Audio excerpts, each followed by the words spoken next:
Assalamu alaikum. I am Adnan Shif, faculty member at ComSci Institute of Information Technology, and today is our lecture number 5 regarding the course Cost Accounting MGT 231. And today we are going to start our chapter number 4, that is about the job costing. And the readings are the same as we have discussed previous, that the Cost Accounting, a Managerial Emphasis by Horngren, 14th edition. Very good book, and in combination with the Managerial Accounting by Garrison Noreen, that is of 12th edition. These are the very good books, and that is from the chapter number 4 from the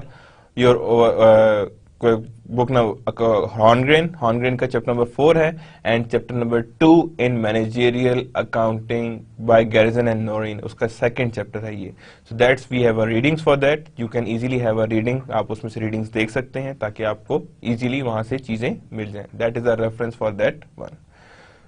For the next time I am also going to write on my slides कि आपको पता लग जाए कि कहाँ से किधर से reading करनी है. But for the now thing, just write it out. Chapter number 4 from Horngren, 14th edition, and chapter number 2 from Managerial Accounting by Garrison and Noreen. Now the basic costing terminology, several key points from prior chapters: cost object including responsibility center, department, customer. These are all known as cost object. Direct cost and tracing, material and labor, indirect cost and allocation, overheads. यानी ये सारी चीजें क्या हैं? These are the terms that exist. ये सारी terms हैं जो हम लोग एक दफा रिवाइज कर रहे हैं. पहले हमने लेक्चर नंबर 2 में सारी टर्म्स देख ली थी. हम we are just revising it because now the more technical things of cost accounting are going to be started. Cost objects कौन कौन से होते हैं? कोई भी रिस्पॉन्सिबिलिटी सेंटर है, कोई भी डिपार्टमेंट है, कोई कस्टमर से रिलेटेड प्रोडक्ट्स हैं. These are all the cost type things. Direct cost and tracing क्या है? मटीरियल एंड लेबर, यानी कौन कौन सी चीजें हैं जो डायरेक्ट कॉस्टिंग करती हैं? That is material and that is labour है. And indirect cost and allocations are known to be as a overhead, जिससे कई दफा हम मैन्युफैक्चरिंग ओवरहेड कहते हैं या factory overhead. That means it is sometimes be known as MOH और sometime be known as FOH. यानी एमओएच भी कहा जा सकता है और इसे एफओएच भी कहा जा सकता है. is logically extended. Cost pool क्या है? Any logical grouping of related cost object. Any logical grouping of related cost of object. यानी कोई भी ग्रुप हो जिसमें related cost हो. जैसे डायरेक्ट कॉस्ट है, डायरेक्ट कॉस्ट की बात करूंगा तो डायरेक्ट कॉस्ट में क्या आ जाएगा? Material, labour and FOH. तो ये क्या आ जाएगा? कॉस्ट पूल है. कॉस्ट एलोकेशन बेस, ये बहुत इंपॉर्टेंट टर्म है. ये कॉस्ट एलोकेशन बेस क्या है? जिस बेस पे आपने कॉस्ट किसी एक्सपेंस को एलोकेट करनी है, वो बेस क्या है?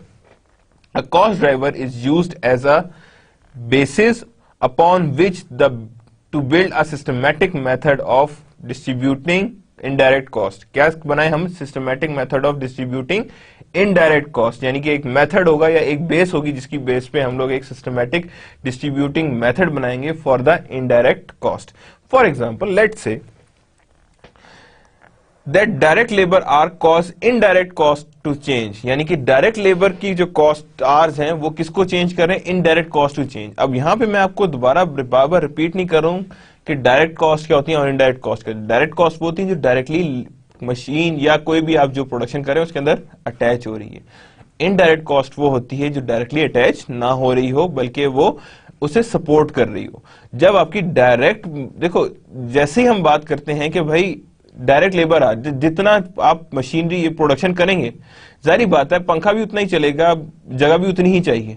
तो जाहिर बात है इनडायरेक्ट कॉस्ट टू चेंज भी इसी में आएगा. तो दैट मींस डायरेक्ट लेबर और causes indirect cost to change. यानी क्या कॉज करते हैं? वो इनडायरेक्ट कॉस्ट को चेंज करने की कोशिश करते हैं कि किस तरह वो चेंज हो सकती है. उसी तरह हम लोग उसे डायरेक्ट लेबर और को चेंज करते हैं.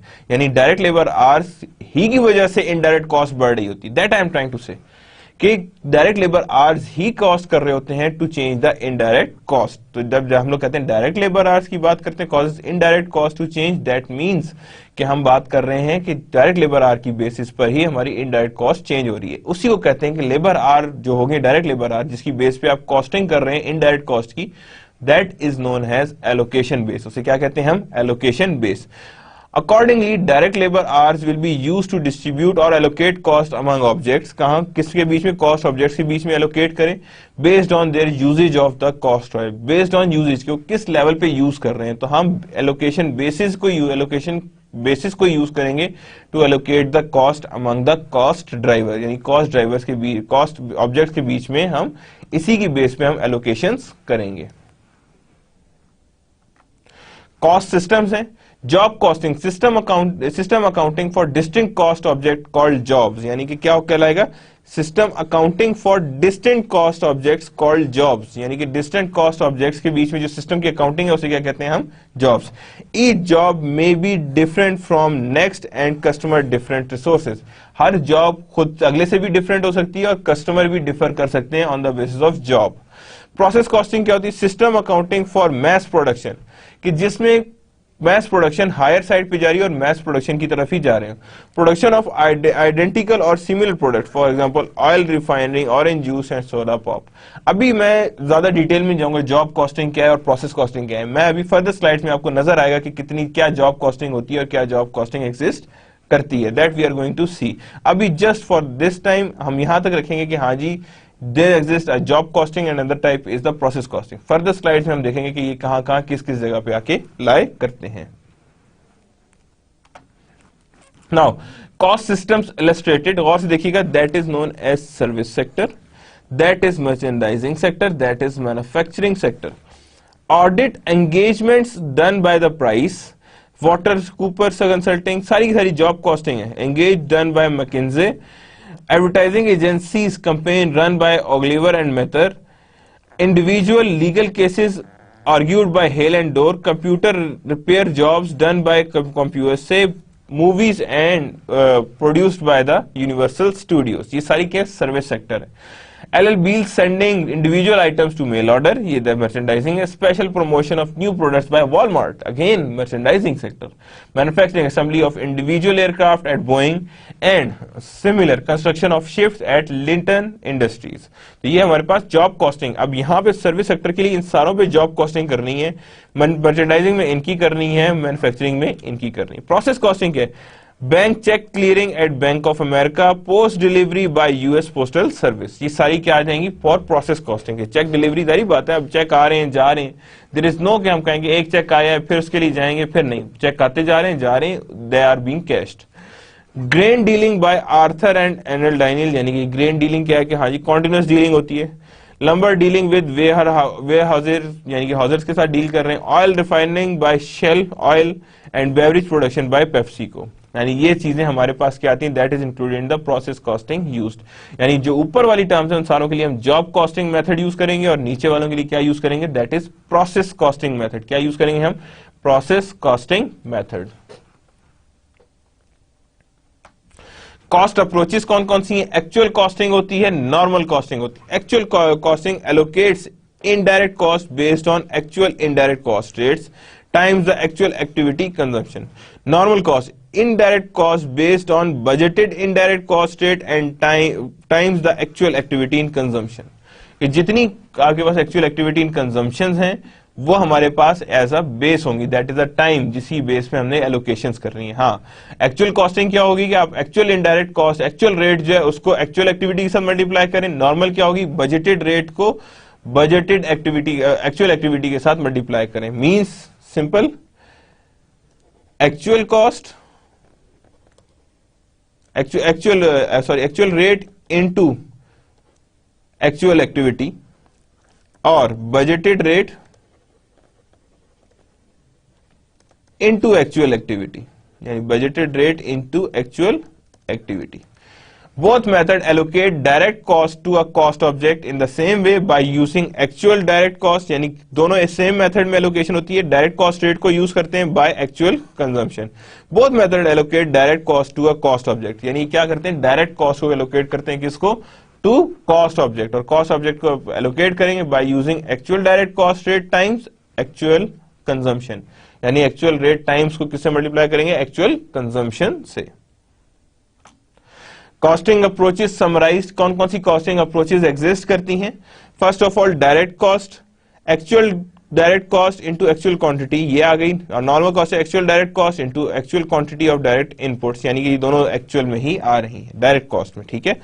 जब हम बात करते हैं इनडायरेक्ट की तो actual direct cost rate into actual quantity, और यहां पे क्या हो जाएगा, budgeted indirect rate into actual activity. That's how we can approaches को हम समराइज कर सकते हैं, किस किस तरह की अप्रोचेस एग्जिस्ट करती हैं, क्या क्या चीजें उसके अंदर फर्दर एग्जिस्ट करती हैं। तो first again I am repeating, direct cost, actual direct cost rate into actual quantities of direct cost, यानी एक्चुअल दोनों होंगे, रेट भी एक्चुअल है, एक्चुअल क्वांटिटी है। नॉर्मल कॉस्टिंग में भी जब डायरेक्ट कॉस्ट की बात करेंगे तो एक्चुअल डायरेक्ट कॉस्ट और एक्चुअल क्वांटिटी को ही लेंगे, ठीक है, एक्चुअल क्वांटिटीज को ही लेंगे, यानी दोनों जगह पे सेम रहेगा। हाँ, जब इनडायरेक्ट कॉस्ट की बात करेंगे तो एक्चुअल रेट लें और एक्चुअल क्वांटिटी लें, या बजटेड रेट लें और एक्चुअल क्वांटिटी लें, मींस क्वांटिटी रिमेन्स एक्चुअल, सिर्फ रेट क्या होगा, एक्चुअल रेट ले लें या बजटेड रेट ले लें, तो that is known as indirect cost. 7 steps of job costing. पहले सबसे पहले क्या है जी, identify the job that is chosen by the cost object, यानी पहले तो वो करेंगे identify the job that is the chosen cost object. सबसे पहले जॉब आइडेंटिफाई करेंगे that is chosen cost object, जो क्या होगा, चोजन कॉस्ट ऑब्जेक्ट होगा। Identify the direct cost of the job, क्या आइडेंटिफाई करेंगे, direct cost of the job, कितनी कॉस्ट जॉब की कॉस्ट पड़ रही है। Select the cost allocation base to use the allocating indirect cost, यानी सबसे पहले नेक्स्ट काम क्या है कि किस बेस पे आपने इनडायरेक्ट कॉस्ट एलोकेट करनी है, वो बेस सेलेक्ट करेंगे कि किस बेस पे। मैं कहूं कि नंबर ऑफ यूनिट्स है जी, बेस हर यूनिट इतना इनडायरेक्ट कॉस्ट खाता है, maybe it could be a labour hour जिसकी बेस पे कॉस्ट लग रही हो, maybe it could be a machine hour जिसकी बेस पे ये कॉस्ट लग रही हो। Means for each and every the cost allocation base varies, यानी कॉस्ट एलोकेशन बेसिस वेरी कर जाती हैं। Match indirect cost to their respective cost allocation base, यानी क्या होता है, इनडायरेक्ट कॉस्ट को मैच करेंगे with the cost allocation base के साथ, कि जो भी इनडायरेक्ट कॉस्ट है उसे हम किस हिसाब से डिवाइड कर रहे होंगे, on the basis of cost allocation base, कि जैसे जैसे कॉस्ट एलोकेशन बेस आ रही होंगी हम उसे उसी के हिसाब से एलोकेट करते जा रहे होंगे। 7 steps job costing continued. Calculate overhead rate, अब क्या निकालेंगे हम, calculate an overhead allocation rate. अभी हम लोग जस्ट एक ओवरव्यू कर रहे हैं, then we have go to the details कि calculate an overhead allocation rate. अब हम क्या कैलकुलेट करेंगे, overhead allocation rate, actual overhead rate in divide by actual allocation base. जितना भी ओवरहेड कॉस्ट आई है उसको हम एक्चुअल रेट से डिवाइड कर दें तो उसे हम क्या कहते हैं, overhead allocation rate. Allocate overhead cost to the job, overhead allocation rate into actual base activity for the job, actual base पे हम activity को job पे लगा देंगे। Compute total job cost by adding all direct and indirect cost together, यानी सारी direct और indirect दोनों को प्लस कर लेंगे, that means we have a total job cost, क्योंकि एक जॉब पे कितनी कॉस्ट लग चुकी है। तो क्या आ गया, calculate an overhead allocation rate, actual overhead cost divide by actual overhead allocation base, यानी ओवरहेड कॉस्ट जितनी आई है उसे डिवाइड कर देंगे किससे, एलोकेशन बेस से। Allocate overhead cost to the job, overhead cost rate जितना भी आएगा उसे हम एलोकेट कर देंगे actual activity for a job.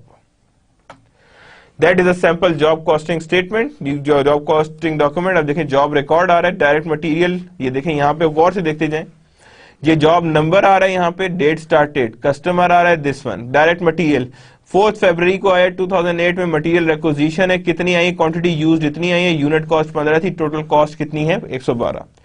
फिर 4 फरवरी को आया, क्वांटिटी यूज 12 है, यूनिट कॉस्ट 63 थी, टोटल कॉस्ट इतनी, तो टोटल हमारे पास डायरेक्ट मटेरियल कितने की यूज हुआ है, that is of 466। Direct manufacturing labour कितना था यहाँ पे, 25 आवर्स यूज हुए, आर्ली रेट इतना था, इतनी कॉस्ट पड़ी। सेकंड फरवरी 2008 को 5 इधर था, 19 आवर थे, 95, तो टोटल हमें डायरेक्ट लेबर की कॉस्ट कितनी पड़ी है 1579। मैन्युफैक्चरिंग ओवरहेड्स यहां पे निकालेंगे, तो मैन्युफैक्चरिंग ओवरहेड्स क्या है, कॉस्ट पूल कैटेगरी क्या है, manufacturing allocation based direct manufacturing labour hours. हम यहाँ पे किसको ले रहे हैं, इसको ले रहे हैं, ये जो आवर्स आ रहे हैं यहाँ पे, ये कहा गई, दैट इज आवर्स, इनको यूज कर रहे हैं। Allocation based quantity used 88 hours, कितने आवर्स यूज हुए टोटल में 88 आवर्स, और एलोकेशन बेस्ड रेट कितना था, दैट इज 45। तो इनको जब हमने डिवाइड किया तो हमारे पास क्या चीज आ गई, ये ओवरऑल दैट इज ऑफ 3960, क्या आ गई हमारे पास 3960 इज आर टोटल कॉस्ट। हमने 45 को किससे मल्टीप्लाई किया, we multiplied with the hours, किसके साथ मल्टीप्लाई किया, विद द आवर्स, तो हमारे पास आंसर आ गया दिस वन। हमने तीनों को प्लस किया तो हमने कहा जी that is our total manufacturing cost, क्या ये हमारी टोटल मैन्युफैक्चरिंग कॉस्ट है जो एग्जिस्ट कर रही है। Now sample job cost source document. Source documents कैसे होते हैं जॉब कॉस्टिंग की, अब यहां क्या है, that is material requisition record. Job number क्या है, मटेरियल क्या है, कितनी अमाउंट आई है। अब हमने क्या है यहाँ पे ब्रैकेट्स आए, मेटल ब्रैकेट्स आए, कॉस्ट कितनी 12 थी, टोटल कॉस्ट कितनी पड़ी $1,112। अब पैनल बी दूसरी क्या है, लेबर है। लेबर के कितने हैं, मंडे ट्यूसडे, ये देखें मंडे है, ये Tuesday Wednesday Thursday Friday Saturday Sunday total. यहाँ पे उसने क्या क्या उसने क्या लगाया, मंडे को 4 3 और 1 इस तरह पूरा हुआ है, 800 यहाँ पे आया, यहाँ पे 3 4 1 आया है, यहाँ पे 6 2 0 आया। फ्राइडे को भी कोई काम नहीं किया, सैटरडे को भी कोई काम नहीं किया, संडे को भी कोई काम नहीं किया, तो हर एक की सेपरेट आ गई। इसकी 25 यूजेज, इसकी 12 है, इसकी 3 है, दैट मींस टोटल इतने आवर्स हमारे लेबर के लगे। These are the original documents that exist, कि ये ओरिजिनल डॉक्यूमेंट्स है जिसकी बेस पे सारा कुछ एग्जिस्ट कर रहा होता है। नाउ जॉब कॉस्ट ओवरव्यू किस तरह होता है। इनडायरेक्ट कॉस्ट पूल क्या होता है, उसे कहते हैं हम मैन्युफैक्चरिंग ओवरहेड्स, जिसमें सारी की सारी इनडायरेक्ट कॉस्ट सारी की सारी जहां ऐड होती हैं उसे हम क्या कहते हैं, मैन्युफैक्चरिंग ओवरहेड्स। ये हमारा क्या कहलाता है, that are known as our manufacturing overheads, कि ये हमारे मैन्युफैक्चरिंग ओवरहेड्स हैं और हमने इसी के हिसाब से वर्किंग करनी है।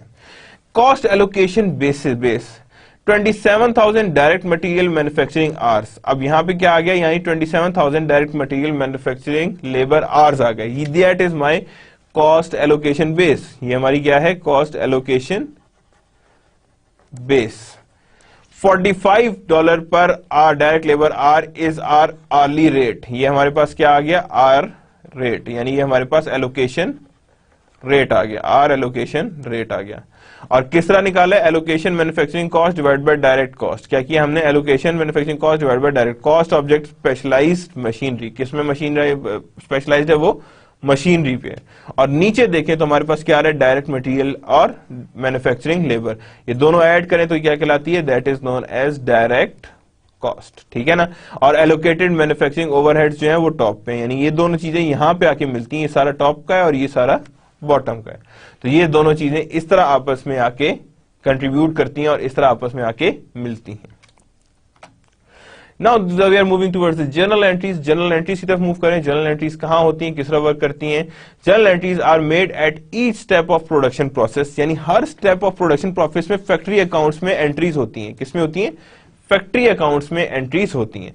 The purpose is to have the accounting system closely reflect the actual state, यानी पर्पज क्या होता है इनका, accounting system closely reflect the actual state of business. ये एंट्रीज फैक्ट्री लेजर्स में हो रही होती हैं और इस उनका फायदा ये होता है कि हम एक्चुअल स्टेट ऑफ बिजनेस बता सकें, it's inventories and its production processes, के क्या एक्चुअल में स्टेट एग्जिस्ट करता है, किस लेवल की स्टेट एग्जिस्ट करती है और कहां तक वो स्टेट जाता है।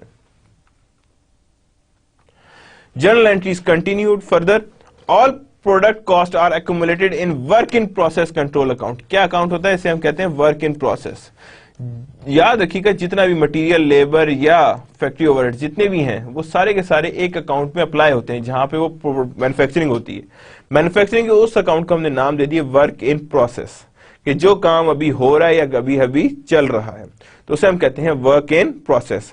डायरेक्ट मटेरियल यूज्ड जितना भी होगा वो कहां अप्लाई होता है, that is on work in process. Direct labour incurred वो भी कहां जाता है, सीधा work in process. Factory overhead under applied तो वो भी कहां अप्लाई होता है, that is on work in process. Actual indirect cost overheads are accumulated in manufacturing overhead control account. कहां पे अप्लाई होता है वो, actual manufacturing overhead control account, यानी एक्चुअल इनडायरेक्ट कॉस्ट ओवरहेड जो है वो कहां एक्यूमुलेट होता है, इन मैन्युफैक्चरिंग ओवरहेड, जिसे हम कहते हैं एमओएच अकाउंट या फैक्ट्री ओवरहेड अकाउंट। यानी एमओएच अकाउंट भी है और फैक्ट्री ओवरहेड अकाउंट भी है। तो यानी जो भी ऐसा अकाउंट होगा उसे हम क्या कहते हैं, that is known as your manufacturing overhead control account, जहां पे एक्चुअल इनडायरेक्ट कॉस्ट इकट्ठी हो रही होती है। क्या हो रही होती है वहां पे, एक्चुअल इनडायरेक्ट कॉस्ट इकट्ठी हो रही होती है, जितना भी एक्सपेंसेस आते हैं वो इस अकाउंट में जा रहे होते हैं। परचेज ऑफ मटेरियल, तो क्या एंट्री होगी, material divide over account payable. क्या होगी entry, material to account payable, that is material and that is account payable. तो ये हमारे पास जब भी मटेरियल परचेज करना है ऑन क्रेडिट तो ये आएगा हमारे पास। रिक्विजिशन ऑफ डायरेक्ट और इनडायरेक्ट मटेरियल, तो क्या करेंगे उसे हम work in process, manufacturing overhead control and material control, यानी कि मटेरियल कंट्रोल का अकाउंट गौर से देखें तो सेम है, इसमें कोई चेंज नहीं आ रही, चाहे डायरेक्ट हो या इनडायरेक्ट हो। इनमें चेंजेस एग्जिस्ट नहीं कर रही, यानी मटेरियल कंट्रोल अकाउंट सेम है। सिर्फ फर्क क्या है कि जब उसमें से मटेरियल निकलेगा तो अगर वो लग रहा है अकाउंट पेएबल पे मटेरियल आ रहा है तो ठीक है, वर्क इन प्रोसेस में जा रहा है तो ठीक है। अब यहां से क्या है, जो डायरेक्ट मटेरियल है वो कहां डेबिट हो रहा है, जाके वर्क इन प्रोसेस में हो रहा है, और जो इनडायरेक्ट मटेरियल है वो कहां डेबिट हो रहा है, that is on manufacturing overheads. कहां हो रहा है, मैन्युफैक्चरिंग ओवरहेड्स। तो यानी यूं समझ लें कि वर्क इन प्रोसेस का जो अकाउंट है that increases in debit and work in process का account that decreases in credit. At this time we are allocating something on a work in process, that means कि हमारे पास work in process में direct material लग रहा है and work in process will be debited. और कहां से निकल के जा रहे हैं, that is from the material control, that is also meaning an asset account. तो यहां पे क्या होगा, ये क्रेडिट में जो है वो डिक्रीज होगा और डेबिट में इंक्रीज होगा। So that's how we are going to do the journal entries. Further देखते हैं, इनकट डायरेक्ट लेबर, लेबर कैसे लगनी है वो देखें। वर्क इन प्रोसेस में डायरेक्ट जा रहा है, मैन्युफैक्चरिंग ओवरहेड में जा रहा है, और देन कैश कंट्रोल, क्योंकि लेबर को अभी आप क्रेडिट पे पे नहीं करते, हमेशा उसकी वेजेस आप डायरेक्टली पे करते हैं, उसकी हमेशा वेजेस आप फौरन पे करते हैं। समझ रहे हैं बात को। तो वर्क इन प्रोसेस कंट्रोल क्या है, यहाँ पे आ गया एक्स, मैन्युफैक्चरिंग ओवरहेड कंट्रोल कितना है यहाँ पे y, ये आ गया, एंड देन कैश कंट्रोल। अब यहाँ पे अगर मैं कहूं कि वर्क इन प्रोसेस में क्यों दो तरह की, तो याद रखिएगा कुछ होता है जिसे हम कहते हैं डायरेक्ट लेबर, जो बैठ के प्रोडक्ट बना रहे, डायरेक्ट लेबर, और कुछ होता है जो इनडायरेक्ट लेबर होता है, जैसे suppose for example supervisor.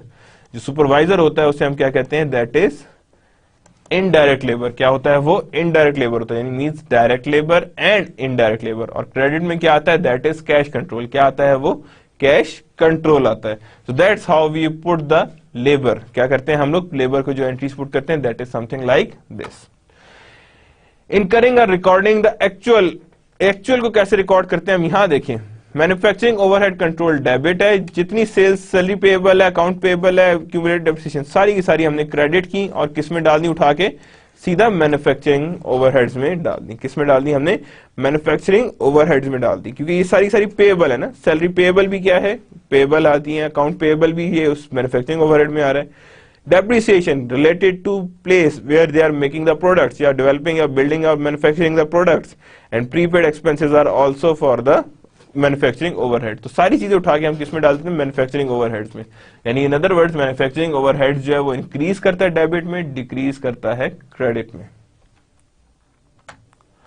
Then allocation और application of indirect cost overheads को किस तरह, to work in process account is based on predetermined overhead rate. किस पे डिपेंड करता है वो, प्री डिटरमिन्ड ओवरहेड रेट के हम ऑलरेडी एस्टिमेशंस करके इसका प्री डिटरमिन्ड ओवरहेड रेट अपने पास रखते हैं। और किस तरह एलोकेट होता जा रहा होता है, work in process to manufacturing overhead allocated, यानी एलोकेटेड ओवरहेड को हम पिक कर रहे होते हैं। किसको पिक कर रहे होते हैं हम, एलोकेटेड ओवरहेड्स को पिक कर रहे होते हैं और उसी हिसाब से एलोकेशंस की तरफ जा रहे होते हैं। यानी जैसे that's how they are being allocated, कि जिस तरह से ये आगे जा रहा है उसी तरह से हम ये एलोकेट करते जा रहे हैं। समझे। तो यानी work in process debit, manufacturing overhead credit, यानी work in process is debited, manufacturing overhead will be credited. Note, actual overhead cost are never posted directly into a work in process, यानी कि जो भी एक्चुअल ओवरहेड कॉस्ट है वो कभी भी work in process में नहीं डाली जाती। क्यों, बिजली का बिल एक महीने बाद आना है। अब मुझे नहीं पता कि मैं प्रोडक्ट रोक के तो नहीं बैठूंगा कि हाँ जी कब बिजली का बिल आना है और कब वो एंटर होगा, फिर उसे मैं प्रोडक्ट वाइज डिवाइड करूंगा, फिर प्रोडक्ट बेचने जाऊंगा। नो, मैं जस्ट एक एस्टिमेशन करूंगा, उस एस्टिमेशन के हिसाब से यूटिलिटी बिल डालूंगा और उसी यूटिलिटी बिल को एलोकेट कर दूंगा। बिकॉज समटाइम्स आप पेमेंट बहुत लेट कर रहे होते हो या आपको एक्चुअल अमाउंट्स बहुत लेट मिल रही होती हैं। दैट डजंट मीन कि आप अपनी प्रोडक्शन या अपनी सेल्स रोक के बैठ जाओ। आप एस्टिमेशंस की बेस पे अपनी सेल्स या प्रोडक्शन जारी रखते हैं ताकि आप उससे इजीली बेनिफिट उठा सकें। तो उसको जारी रखने के लिए हमें एलोकेशन रेट चाहिए होता है कि हम बजटेड मैन्युफैक्चरिंग ओवरहेड्स लगाएं जिसमें हम एक एलोकेशन रेट को यूज करें और उस एलोकेशन रेट को यूज करके हम फर्दर आगे चलें। जर्नल एंट्रीज कंटिन्यूड, जब हमारे पास सारी चीजें होंगी वर्क इन प्रोसेस, तो याद रखिए जो प्रोडक्ट्स फिनिश हो गई तो क्या एंट्री होगी, finish good debit, work in process credit. यानी वर्क इन प्रोसेस से वो बाहर आएगी और फिनिश गुड्स कंट्रोल में एड अप हो जाएगी। यानी वर्क इन प्रोसेस से वो आउट हो रही होगी और फिनिश गुड्स कंट्रोल से बढ़ रही हो में जा रही होगी। यानी अगेन इट्स एन इन्वेंट्री। याद रखिएगा in this case inventory is always be combined from raw material work in process and finish goods. तो ये तीनों, these all three are the parts of finish inventory, यानी इन्वेंट्री इन तीनों को मिलके सामने बनती है, यानी ये तीनों चीजें सामने हो तो इन्वेंट्री सामने नजर आती है, सामने बनती है। Products are sold to customer on credit, that means account receivables to sale. ये कौन सी एंट्री है? ये फैक्ट्री अकाउंट्स की, नॉर्मल अकाउंट्स की एंट्री? डेफिनेटली नॉर्मल अकाउंट्स की एंट्री है, because account receivables to sales जो है that is the normal entry that will be done. तो जो हमारे पास नॉर्मली होती है, that means AR over sales. And the associated cost are transfer to the expense account. जो भी एसोसिएटेड अकाउंट्स है वो एक्सपेंस अकाउंट में ट्रांसफर होंगे। अभी हमने एंट्री की थी finish goods to work in process, finish goods to work in process, वहां से निकाल लिया था। अब फिनिश गुड्स जब बेचे जाएंगी तो वो क्या एंट्री आएगी? Sales to finish goods. क्या एंट्री आएगी? Sales to finish goods. लेकिन कॉस्टिंग को भी देखना, फैक्ट्री लेजर को भी देखना, तो फैक्ट्री लेजर में क्या एंट्री आएगी? Cost of goods sold debit और finish goods credit. Cost of goods sold is debited and finish good is credited. Note the difference between sales and cost of goods sold. The difference between the sales and cost of goods sold amount represent the gross margin. जितना भी difference in दोनों के बीच में exist करता है उसे हम क्या कहते हैं? ग्रॉस मार्जिन या gross profit. Means to say sales की amount minus CGS cost of good sold की अमाउंट। तो जो हमारे पास आंसर आता है that is known as gross profit. उसे हम क्या कहते हैं? That is gross profit. और ग्रॉस प्रॉफिट हम इसी तरह एवेल्युएट या एलोकेट करते हैं। That is the flow of chart illustrated. अब और देखिए कैसे आ रहा है, यहां से यहां तक वो कहता है जी that is all related to balance sheet. यहां से सारी की सारी चीजें क्या चीजें जा रही हैं? बैलेंस शीट से रिलेटेड। बट यहां से लेके यहां तक किस चीज से रिलेटेड आ रही? Income statement. अब सबसे पहले हमने क्या किया? Purchase of material, direct material purchase किया and direct manufacturing labour purchase किया। Both are the cost, direct cost जो हमें रिक्वायर होगी। मैन्युफैक्चरिंग ओवरहेड्स में क्या क्या चीजें थी? इनडायरेक्ट मटेरियल था एंड इनडायरेक्ट मैन्युफैक्चरिंग लेबर था। इनडायरेक्ट मटेरियल भी था और इनडायरेक्ट मैन्युफैक्चरिंग लेबर भी था। Trace to conversion to work in process, ये दोनों चीजें किसको एलोकेट हो रही हैं? That is on the work in process. इधर पे कोई चीज नहीं, बिकॉज ये सारी चीजें कंबाइन होंगी तो हमारे पास क्या आएगा? ओवरऑल सॉल्यूशंस एग्जिस्ट करेंगे। And then conversion to the finish goods, के फिनिश गुड्स की कन्वर्जन हमारे सामने नजर आएंगी। These are the finish goods. And when sales occur that means we have to put them into a cost of goods sold. क्या करेंगे हम? Cost of goods sold. और कॉस्ट ऑफ गुड्स सोल्ड कई दफा हम कैसे निकालते हैं? कितने की? 10 यूनिट सेल हुए, एक को हमारी 100 कॉस्ट लगी तो हम कहेंगे 1000 is the cost of goods sold. यानी 10 units are sold and each has a cost of 100 rupees, then it means that much should be goes to the cost of goods sold। यानी इतना सब कुछ चला जाएगा हमारा कहां पे? कॉस्ट ऑफ गुड्स सोल्ड में चला जाएगा। Now illustrated general ledger in job cost environment. अब क्या हुआ? परचेज हुआ है direct material and direct labour.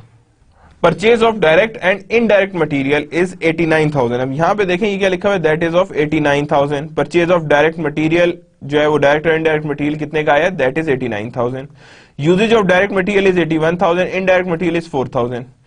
पहला क्या चीज आ गई हमारे पास? फर्स्ट को देखते हैं तो हमारे पास क्या आ गया? मटेरियल कंट्रोल के लेजर में 89,000 ऐड हो गया। क्या हुआ हमारे पास? 89,000 ऐड हो गया। फिर हमने कहा जी कि हमारा यूज कितना हुआ है? वो हुआ 81,000 प्लस वो कह रहा है इनडायरेक्ट भी जा रहा है 4,000। तो ये दोनों चीजें एक ही मटेरियल कंट्रोल अकाउंट से जाएगी ना, तो कितना आ गया? 85,000। ये उठे कहां गए? ये यहां पे कर गए। यहां का जो चीज है, यहां से जो 4,000 है वो कहां गया? Indirect material. तो वो कहां जाएगा? मैन्युफैक्चरिंग ओवरहेड को यहां पे डेबिटेड हो गया है। और बाकी जो अमाउंट थी वो डायरेक्टली कहां जाएगी? बाकी 85,000 that is on the work in process, ये जो वर्क इन प्रोसेस में डायरेक्टली पहुंचेगी। तो यहां पे cash paid to direct manufacturing labour is 39,000। कितना पे किया? 39,000 हमने डायरेक्ट लेबर के लिए पे किया गया है। तो अब वो डायरेक्ट मटेरियल के लिए हम पे किया, तो दैट मीन 39,000 की एंट्री कहां गई? यहां पे आ गई। And then 15,000 to indirect manufacturing labour. तो जो 15,000 एडिशनल था वो भी इनडायरेक्टली मैन्युफैक्चरिंग लेबर पे आ रहा था। जो यहां पे रखा था वो कहां गया? यहां पे आगे further that is applied to this place. यहां पे उसे हमने प्लेस करवा दिया। अब जब हमारे पास 15,000 भी यहां प्लेस हो रहा है तो दैट मीन्स कि यहां पे मैन्युफैक्चरिंग ओवरहेड सामने नजर आ रहे हैं। इफ आई वुड से कि हाँ जी ये वाली आ रही इंफॉर्मेशन, तो that is the case. One more thing that we should be kept के अब this one is the overall your 15,000 जो यहां से 15,000 था वो यहां पे आया मैन्युफैक्चरिंग ओवरहेड में। अब ये मैन्युफैक्चरिंग ओवरहेड्स यहां पे आ गया। ये कैश कंट्रोल कहां से आ रहा है, यहां से आ रहा है। और ये क्या है 39,000 plus 15,000, how much it is, that is of 54,000। तो ये वाला चीज जो है वो डिस्ट्रीब्यूट हो रही है, कुछ गई है यहाँ पे मैन्युफैक्चरिंग ओवरहेड में और बाकी कहां गई है, that is on the way of work in process. फिर यहां से जो टोटल था, यहां पे जो बाकी था फिनिश गुड्स के, यहां पे बाकी जितनी भी प्रोडक्शन होती जा रही है वो यहां पे हमने क्या करना है, फिनिश गुड्स कंट्रोल तक पहुंचती जा रही है। मैन्युफैक्चरिंग ओवरहेड एलोकेट भी किए, कितने एलोकेट किए, दैट इज ऑफ 80,000। और किस बेस पे एलोकेट किए गए, that based on your allocation rate. किस पे, मैन्युफैक्चरिंग ओवरहेड्स एलोकेशन रेट। तो जब सारे प्लस किए तो हमारे पास कोई ये आंसर बच रहा है, दैट इज ऑफ 11,200। जो 200 आए, इतने की हमारी प्रोडक्शन हो गई तो हमने इसे कहां शिफ्ट कर दिया, फिनिश गुड्स में। और जब सेल आउट हुए, कितने का रेवेन्यू है, 270 का, तो हमारे पास सेल आउट हुए तो हमने क्या किया, कॉस्ट ऑफ गुड्स सोल्ड में पुट कर दिया। So that's how we are going to do. Receive revenue जितने थे सारे की सारी सेल्स ऑन क्रेडिट हुई थी, दैट मींस 270,000 इधर आ गए। मार्केटिंग एक्सपेंसेस कितने थे, 45,000 एंड कस्टमर एक्सपेंसेस कितने थे, 15,000। तो ऊपर भी देख लें, incurrence of other manufacturing department overheads are 75% allocation based. So allocation of the manufacturing overhead 80,000, यानी कितने एलोकेट किए हैं वो, ओवरऑल 80,000 एलोकेट किए। यानी मैन्युफैक्चरिंग डिपार्टमेंट ओवरहेड कितने थे, 75,000, allocation of manufacturing overhead is 80,000। Completion and transfer of finish goods of 188,000। Cost of goods sold कितनी आई है, 180,000। कितनी हुई है cost of goods sold, that is of 180,000। Incurrence of marketing and customer service cost, that is 60,000। कितनी है वो, that is 60,000। यानी कि incurrence of marketing and customer service cost is 60,000 and sales कितनी है, 270,000। तो ये सारी चीजें जो हमने अकाउंट फॉर की, तो that we have a complete mechanism of job costing. ठीक है, the debit balance of 11,200 in work in process control account, कितना डेबिट बैलेंस, इतना डेबिट बैलेंस पड़ा है। The debit balance of 8,800, that means ये भी हमारे पास बचा है। क्या है, ये हमारे पास बचा है जितनी हमारे पास जनरेट हो रहा था। तो हम इसका मतलब है 8,800 इज फर्दर बीइंग जनरेटेड, जो हमारे पास पड़ा है। तो दैट मीन्स कि हमने हर चीज को देखना है कि कितने। तो वर्क इन प्रोसेस की भी जो इन्वेंट्री एंट्री है वो भी किसमें आएगी, इन्वेंट्री में। और डेबिट बैलेंस में जो फिनिश गुड्स पड़ी है, that is also being a part of inventory. ये भी क्या कहलाएंगी, पार्ट ऑफ इन्वेंट्री कहलाएंगी। And the cost of all jobs that have been completed but not sold at the end of 2008। Okay जी, for the illustrated subsidy ledger, यहाँ पे हमने क्या कर दिया, subsidy ledger in job cost account. अब यहाँ क्या रिसीव्ड आ गई है, copies of invoice receiving. Issued कितनी है, copies of material requisition recorded. And the third one क्या है जी, copies of labour time records. अब यहाँ पे क्या है, फरवरी में आ गए। इनडायरेक्ट मटेरियल इशूड कितना हुआ है, 4,000 का। Indirect manufacturing 15,000, supervision engineer 44,000, plant utility this much and that is depreciation. अब यहाँ पे जीएल को क्या है, यहाँ पे अभी क्या लेबर की काउंटिंग कर रहा है, दैट इज द जॉब्स। यहाँ पे इतने आवर वर्क किया इस रेट पे इतनी कॉस्ट पड़ी है, इतने आवर वर्क किया इस रेट पे इतनी कॉस्ट पड़ी, इतने आवर वर्क किया इस रेट पे इतनी कॉस्ट पड़ी। तो टोटल कॉस्ट कितनी आ गई, 720 आ गई। और ये जो मटेरियल है 8 क्वांटिटी परचेज की है एट द रेट ऑफ 14, तो अमाउंट कितनी आई है, 112। कितनी अमाउंट आई है, 112। So total cost of all type of material received on February is the 89,000. कितनी है, all materials 89,000. Total cost of all type material issued on February is 85,000. कितने की इशू की गई है, that is of 85,000. Total cost of direct and indirect manufacturing labor incurred is the 39,000 divided by 15,000. यानी total cost कितनी आ रही है, that is dividing multiply plus है, that means that the total cost is 54,000. Other manufacturing overhead cost incurred in February is 75,000. कितनी है, other manufacturing costs incurred in February is 75,000. Accounting for overheads. Now moving towards the what is the accounting for the overheads. कि overheads की accounting हमने कैसे और किस तरह करनी। Recall the two different overheads account were used in preceding journal entries. क्या था, manufacturing overhead control was debited and manufacturing overhead allocated. ये एक्चुअल है, ये एलोकेटेड है, ये एलोकेटेड है। मैन्युफैक्चर ये एक्चुअल है और ये एलोकेटेड है। Manufacturing overhead control was debited to actual overhead cost incurred, यानी कि डेबिट करते जाएंगे जब भी एक्चुअल ओवरहेड कॉस्ट होती जाएगी। और मैन्युफैक्चरिंग ओवरहेड एलोकेटेड में क्या होगा, work credit for estimated budgeted overhead, क्या होगा, एस्टिमेटेड बजटेड ओवरहेड से हम उसे यूज करेंगे। अप्लाइड टू प्रोडक्शन, क्या करेंगे, applied to production through the work in process account, जो हम लोग प्रोडक्शन में अप्लाई करेंगे through work in process, means allocated से जाएगा work in process, work in process से देन फिनिश गुड्स, तो यानी उसे हम लोग अप्लाई करेंगे to production through the work in process account. किधर पे अप्लाई करेंगे, थ्रू प्रोडक्शन थ्रूवर्ड्स the work in process account. Accounting for overheads, actual cost will almost never equal to the budgeted cost. याद रखिए कभी भी एक्चुअल कॉस्ट और budgeted cost same नहीं होती। There is always be a discrepancies that exist accordingly an imbalance situation exist between two overhead account. या तो कभी क्या होगा, if overhead control is greater than overhead allocated, this is called under allocated, यानी कि जब हमारे एक्चुअल ओवरहेड ज्यादा हो जाए एलोकेटेड ओवरहेड से, that means it is under allocated, and when overhead control account is less than your overhead allocated, that is known as over allocated overheads। क्या कहते हैं उसे हम, over allocated overheads, कि जो भी हमारे पास overheads आएंगे that are being over allocated, वो ज्यादा over allocated है, वो ज्यादा different तरह के। accounting for overheads, this difference will be eliminated in the end of period adjusting entry process using one of the three possible methods. The choice of method should be based on such issues as materiality, consistency and industrial practices. यानी the difference will be eliminated in the end of period. जब period खत्म हो जाता है तो over और under allocated का जो डिफरेंस है उसको खत्म किया जाता है using three possible method. The choice of method should be based on such issues as materiality, consistency and industrial practices. कौन कौन सी, materiality, consistency and industrial practices, इनसे हम लोगों ने आगे फर्दर डिस्कशंस करनी है। Three methods for adjusting overheads under and over applied. Adjusting allocating rate approach, यानी कि एलोकेशन रेट अप्रोच जो उसको क्या नाम है उसे एडजस्ट करें। All allocations are recalculated with actual exact allocation rate। सारी कैलकुलेशन दोबारा करें with actual exact allocation rate से। किससे करें, actual exact allocation rate से। प्रोरेशन अप्रोच क्या है, the difference in allocated between cost of goods sold work in process. Proration approach क्या है, the difference is allocated between cost of goods sold work in process and finished goods based on relative size. यानी जितनी भी information है या difference in जितना भी difference है वो कॉस्ट ऑफ गुड्स सोल्ड से पता लग जाएगा, वर्क इन प्रोसेस से पता लग जाएगा, फिनिश गुड से पता लग जाएगा end of their relative side. Write off approach क्या आएगी, the difference is simply return of to cost of goods sold. That means कि जो भी राइट ऑफ निकलेगा वो सिर्फ राइट ऑफ किधर पे खत्म होगा, that is on the cost of goods sold, यानी जो भी राइट ऑफ होगा वो कॉस्ट ऑफ गुड्स सोल्ड पे एंड हो जाएगा। Cost accounting systems, now we are going to see के कॉस्ट अकाउंटिंग सिस्टम्स क्या हैं और किस तरह वर्क करते हैं, किस बेसिस पे काम करते हैं।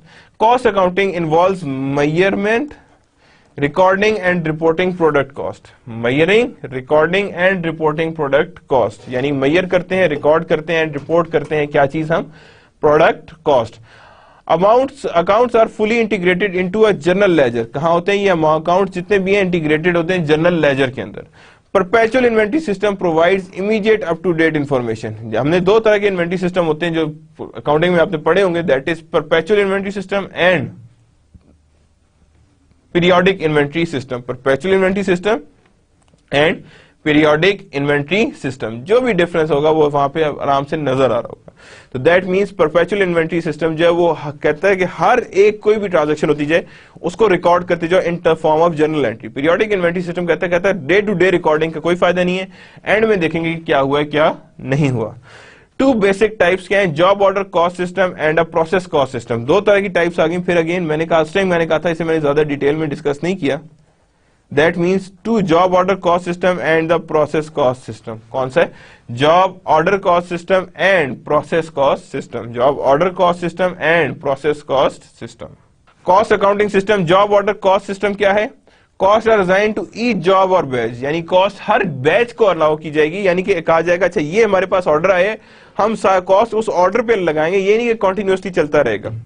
की फीचर क्या है? ईच जॉब और batch has its own distinguishing characteristic. Her batch या हर जॉब के पास एक डिस्टिंग्विश कैरेक्टरिस्टिक होगी उनकी, जिसकी बेस पे वो सारी की सारी चीजें इवेल्युएट कर रहे होंगे। Compute the cost per job, यानी हर जॉब पे कितनी कॉस्ट लग रही है, that you are going to compute कि कितनी कॉस्ट उन्हें लग रही है। Measure cost for each job completed, जितने की भी जॉब आ रही है उसे ईच जॉब कंप्लीटेड है। Not for set time period, क्या हो सेट टाइम पीरियड के लिए ना हो, measure the cost of job completed, कितनी कॉस्ट पड़ी है टोटल जॉब को, but it is not being guided by the time, time से गाइडेड ना हो। कॉस्ट अकाउंटिंग सिस्टम्स आ रहे हैं, there exist cost accounting systems.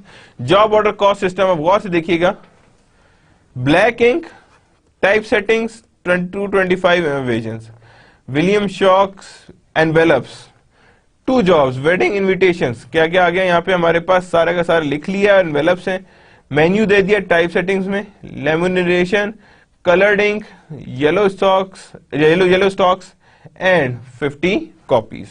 Each job has distinguish characteristic and related cost. अब वहां पे कोई और जॉब है, यहाँ पे कोई और जॉब है, किसी को कुछ और चाहिए, किसी को कुछ और चाहिए, यानी each of them has a different characteristics. क्या है? हर एक की डिफरेंट कैरेक्टरिस्टिक एग्जिस्ट कर रही है। Now, cost accounting system, process cost system, used when a large volume of similar products are manufactured. Used when large volume of similar products are manufactured. यानी कि large volume of similar projects हम maintain करें. Cereal, refining petroleum, cement, sugar. These are all use the overall process costing. क्या use करते हैं ये? Process costing use करते हैं, और process costing use करके हमारे सामने लेके आते हैं, क्योंकि दीज आर नॉट कहीं से भी इन प्रोसेस को ब्रेक नहीं कर सकते, बिकॉज ये प्लांट्स कंटिन्यूसली चल रहे हैं और चलते जाते हैं, तो यहां पे आप कहीं भी कॉस्ट को आप ब्रेक नहीं कर सकते। Cost are accumulated for a time period, week और अ मंथ। कॉस्ट कहां एक्यूमुलेट होती है? For a time period of week और अ मंथ, यानी कि वीक या मंथ जितना कॉस्ट हम एक्यूमुलेट करते हैं। Cost are assign to department of process for a specified period of time, यानी कॉस्ट एलोकेट की जाती है डिपार्टमेंट ऑफ प्रोसेस को for a specified period of time. किसके लिए? Specified period of time. Cost accounting systems, of course देखिए, oil is pumped, benzene is removed, the benzene made into a pellets and from which DVD are produced and from which DVD are produced।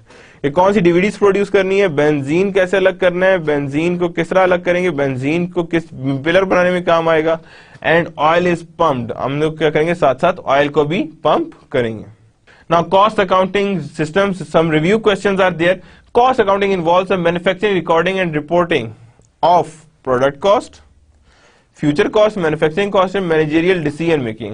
So the answer would be a product cost. Cost accounting involves measuring, recording and reporting product cost. किसको report करना है उसने? Product cost को, measurement, recording and reporting of product cost, because that product cost is related to this thing. Now there is a management insight you can see over there. Jobs won Vile money lost. Jobs won विले की money lost होगी. Many companies suffer from post cost accounting, as a result they sometimes make product, यानी कि suffer poor cost accounting, they should not be selling at all and they buy product components as they could have more profit ably to make themselves.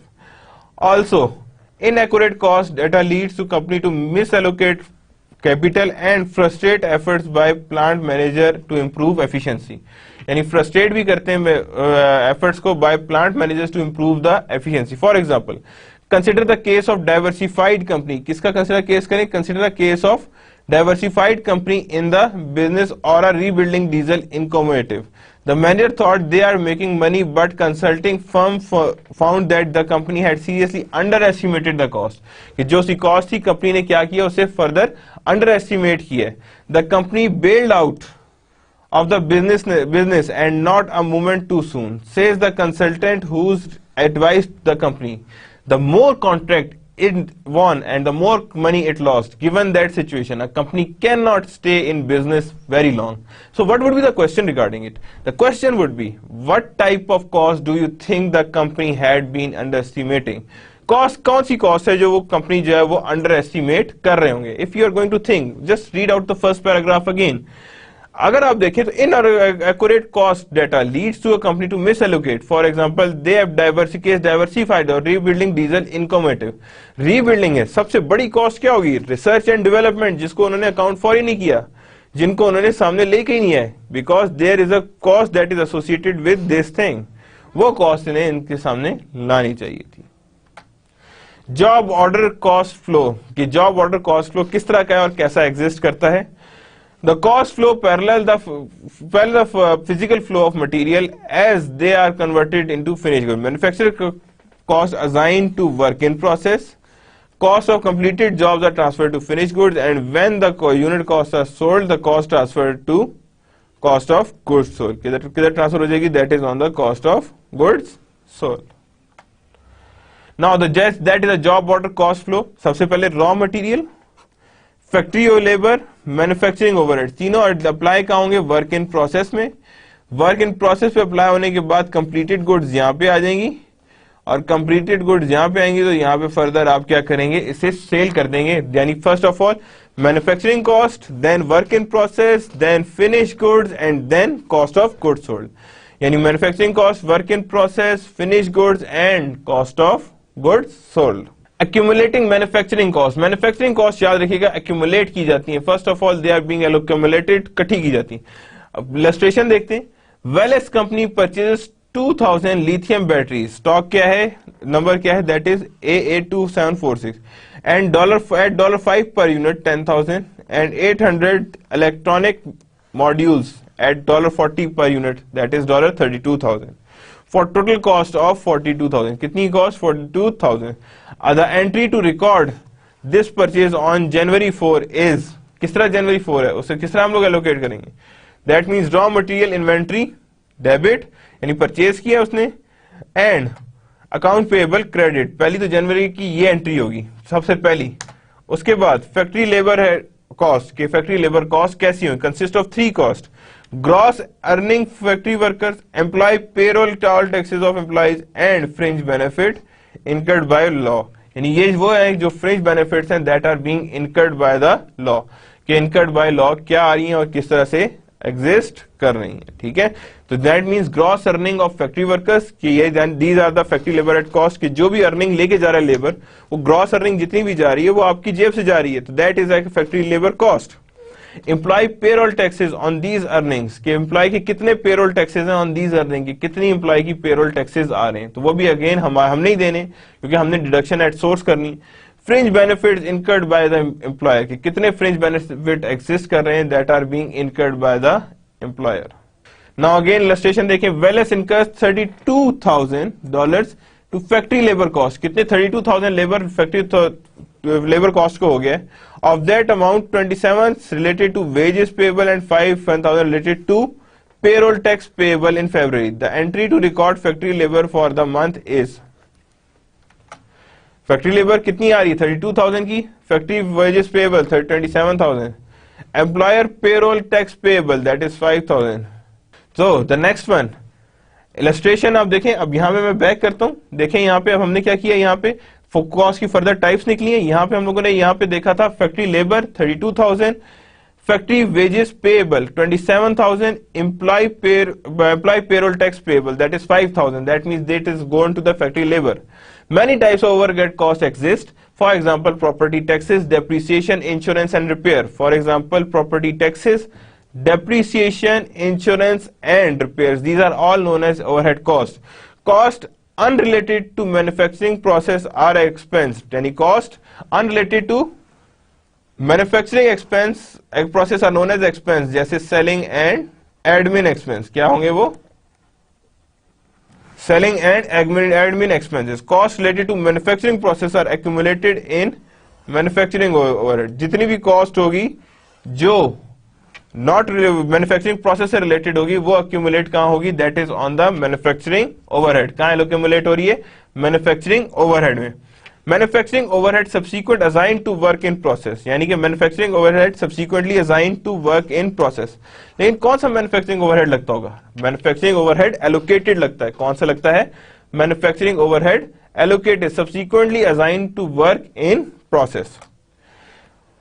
Further, using the assumed data, the summary entry of manufacturing overhead is as follow. अब यहाँ क्या है, utilities payable भी डाल दिया manufacturing overhead में, prepaid expenses भी, insurance भी डाल दिया इसमें, अकाउंट पेएबल भी डाल दिया है, एक्यूमुलेटेड डेप्रिसिएशन भी डाल दिया एंड प्रॉपर्टी टैक्सेस भी डाल दिए. मींस मैन्युफैक्चरिंग ओवरहेड एलोकेटेड नहीं, control account, manufacturing overhead control account, वो सारी इन सारी चीजों से क्या हुआ है, डेबिट हो गया. और जब वो डेबिट हो गया तो that would be easily seen के भाई क्या और किस तरह से कैसे हो रहा है.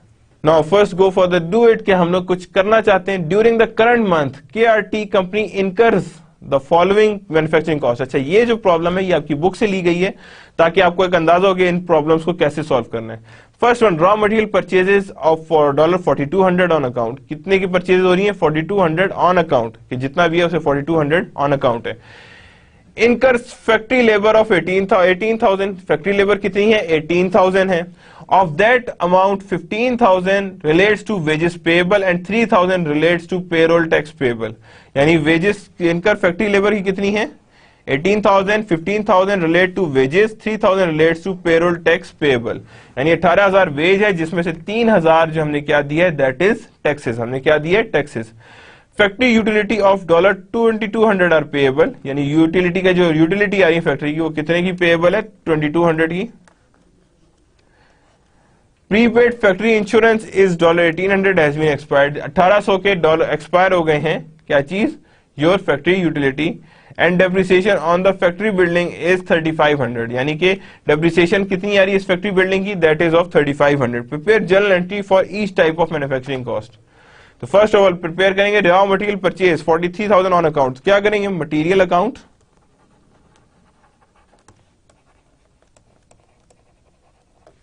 Debit, account payable, credit. कितनी अमाउंट से, 4200. Incurs factory labour of 18,000. कितने की आई है, of them 15,000 relate to wages payable and 3,000 relates to the payroll tax payable. तो क्या एंट्री होगी, दैट मींस, अब वो ऊपर वाली देखें 4200 आई है. फैक्ट्री लेबर कितने की आ रही है, 18,000 की आ रही है. And then factory wages payable कितने की आ रही है, that is of 15,000. And then remaining would be debited as payroll taxes. वो कितनी आ रही है, 3,000. तो दैट मींस आपने फैक्ट्री लेबर में सारी की सारी लेबर पुट कर दी, जो इसकी वर्थ कितनी थी, 15,000 with taxes. It's would be on 18,000. कितनी है वो, 18,000 पे एग्जिस्ट कर रही है. Now prepare journal entry for each type of manufacturing cost. Her type of manufacturing cost के लिए आपको जर्नल एंट्री प्रिपेयर करनी है. जब जर्नल एंट्री प्रिपेयर करनी है तो डेफिनेटली आपको जर्नल एंट्री देखनी पड़ेगी. Factory utilities of 22,000 are payable. Prepaid factory insurance 18,000 has expired and depreciation of factory has been 3,500. तो क्या एंट्री होगी यहां पे, manufacturing overheads,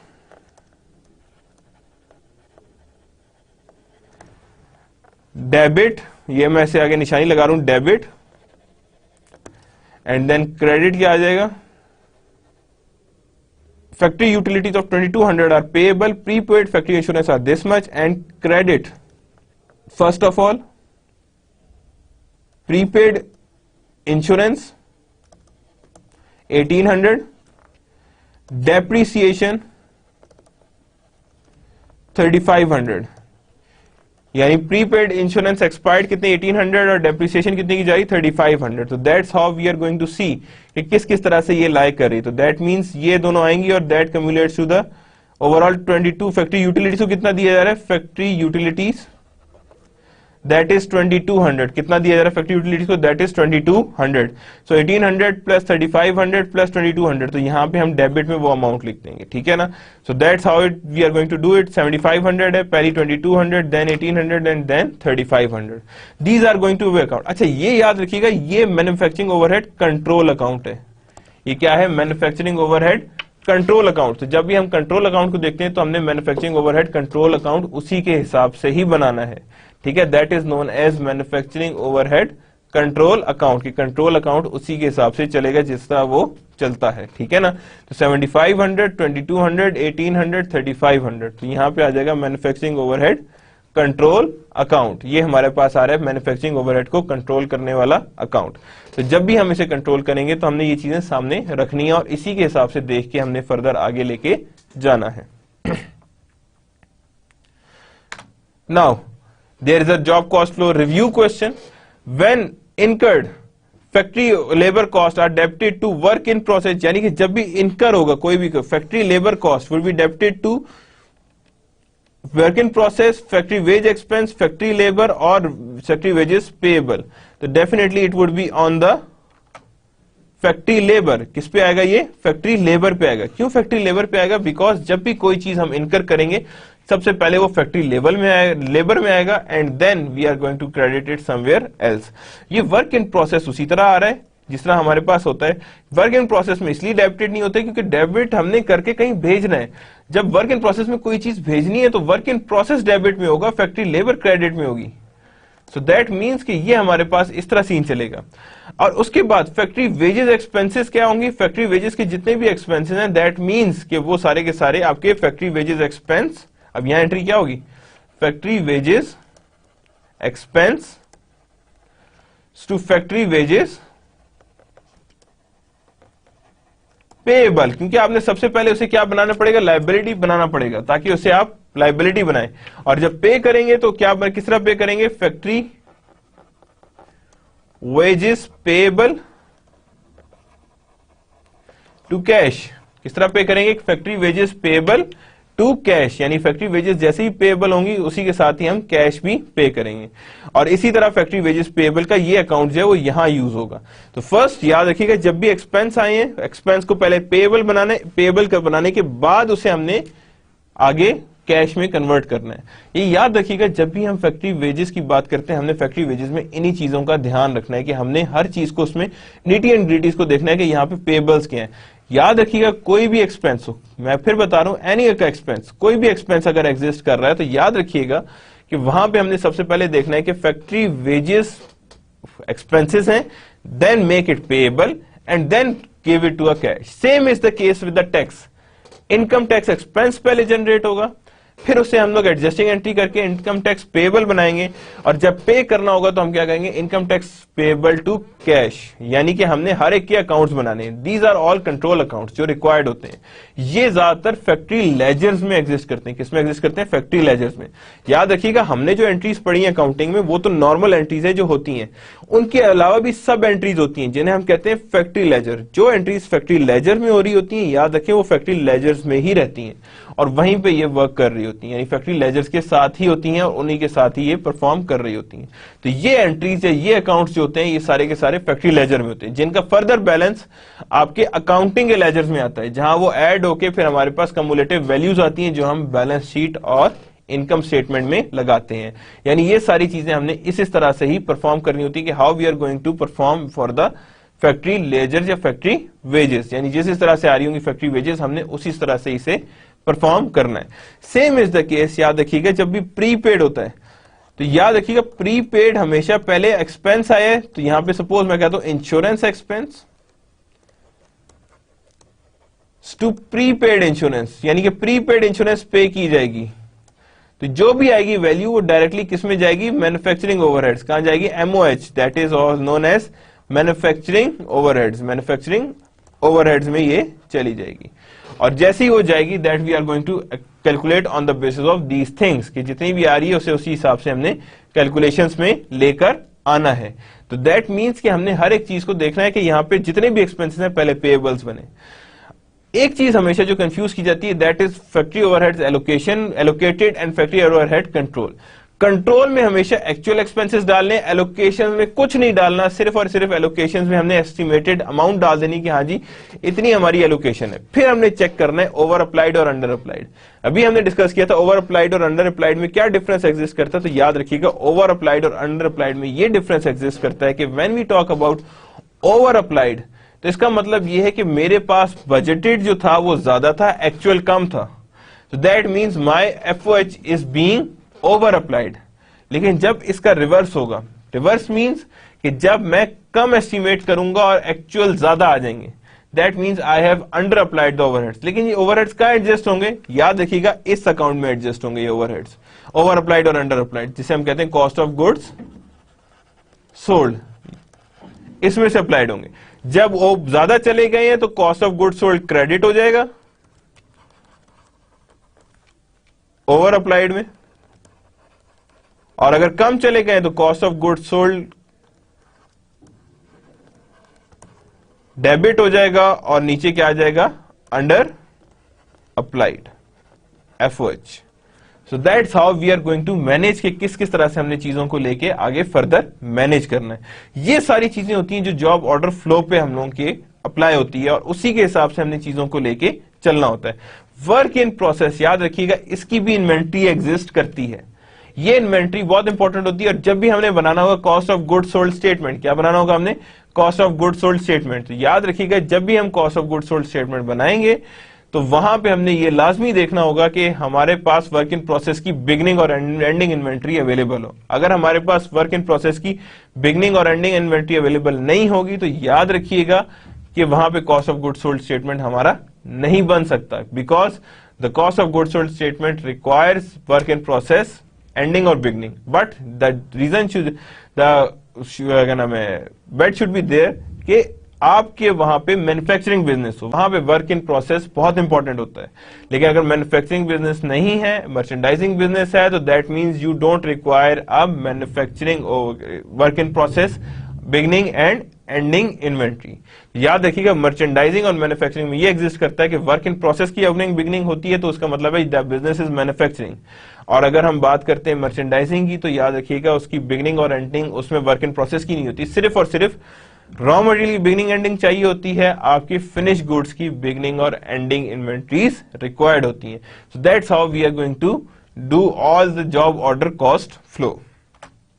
So that's the end of the lecture number 5 today. What we have studied today about the journal entries. Journal entries को देखा है हमने किस तरह कर रहे हैं, प्री डिटर्मिन्ड ओवरहेड रेट को देखा है